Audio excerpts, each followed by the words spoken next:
కూటమి ప్రభుత్వంపై మాజీ మంత్రి అంబటి రాంబాబు మండిపడ్డారు. కులాలను రెచ్చగొట్టింది మీరా మేమా అని అంబటి రాంబాబు ప్రశ్నించారు. కులాలను రెచ్చగొట్టి ఏం సాధిద్దాం అనుకుంటున్నారో చెప్పాలన్నారు. చంద్రబాబు పతనం ప్రారంభమైందని హెచ్చరించారు. శాశ్వతంగా మీరే అధికారంలో ఉంటారన్న భ్రమ నుంచి బయటకు రావాలని అంబటి సూచించారు. నా మీద దాడి చేసిన వాళ్ళ మీద చట్టం పనిచేయదా? ఏం చంద్రబాబు నాయుడు గారిది? ఇదేనా నీ గవర్నెన్స్? ఇదేనా నీ పరిపాలన? దీనికి సమాధానం చెప్పుకోవాల్సిన బాధ్యత లేదా నీకు? భవిష్యత్తులో ఇవాళ లేదనుకుంటున్నాము. ఖచ్చితంగా ఒకరోజు వస్తాను సమాధానం చెప్పుకోవాల్సిన పరిస్థితి.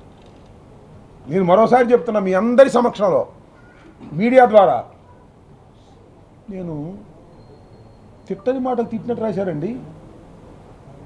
కమ్మ కులాన్ని మొత్తాన్ని తిట్టాను రాశారు.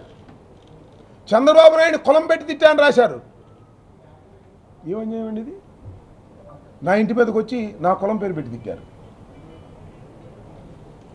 మహిళల్ని. ఇది ఎక్కడికి పోతుంది ఈ రాష్ట్రం?